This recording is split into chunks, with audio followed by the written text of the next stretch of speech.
Hey, it's your girl Beverly, and I'm back with another episode of my video podcast, Slow Your Roll, Girlfriend. And you know where I am. I'm sitting right here on my comfortable red couch. This is part three of a series I've been doing talking about sex. And in this particular segment, I want to talk about owning your own sexuality after the age of 50. Now, this segment was inspired by an article I happened to read while I was out on Twitter the other day by a woman named Vicki Larson, who the title of her article was Women Should Own Their Own Sexuality, and I totally agree with that. But in the course of the article, she referred to a book that's coming out by a woman named Alexandria Solomon. And one of the quotes in the book refers to the fact that, women tend to, be silent when it comes to, letting the man know exactly what they like when it comes to sex itself and even foreplay. And that, that's perhaps because of the way that we've been raised. No one really talked to us about, sex and intimacy.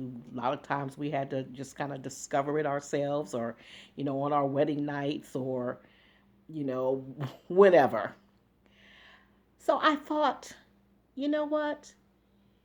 If at the age of 50, 60, 70 years old, if you haven't owned up to your own sexuality, then you shouldn't be having sex. Because at this stage of the game, I'm assuming now, maybe I'm incorrect, but I'm assuming that you've had more than one partner. And I'm also assuming that you have a good idea of what you like and what you don't like.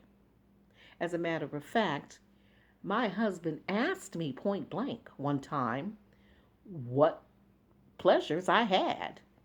And that opened up a wonderful discussion because I certainly told him, because it's not always about the sex itself. It's about the foreplay that leads up to it. It's, do you like to have your back stroked or your back rubbed or your feet rubbed? Or do you like, him to kiss you on your neck? So these are all the things that come into play when you're talking about owning up to your own sexuality. So, ladies, if you are still having sex or thinking about it, the first thing you need to do is think about what it is that really pleases you. And don't hold back. Let your partner know.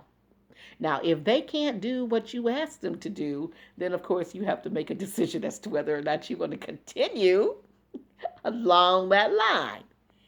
But it doesn't hurt to let them know because when they know what you want and they can give it to you, and you have to find out what they like too. I mean, it's not just a one way street. We tend to think that it's all about the man, but you got to know what they like, they have to know what you like. But when you both know what you like, that's what makes it all the more enjoyable. So don't be ashamed, girl, because I ain't ashamed. I like the idea that my husband wants to know. That's very important to me. And that's all I got to say about that. Own it. And remember, if you want to find some really interesting, really great articles about women and sexuality and divorce and all kinds of things, follow OMG Chronicles on Twitter. She has some very enlightening articles. And I'm not plugging her because she hasn't paid me for this at all, but I just think that she's just a very interesting person to follow. Okay, well, that's going to do it for this edition of a Slow Your Roll, Girlfriend. Until next time, be empowered along your journey.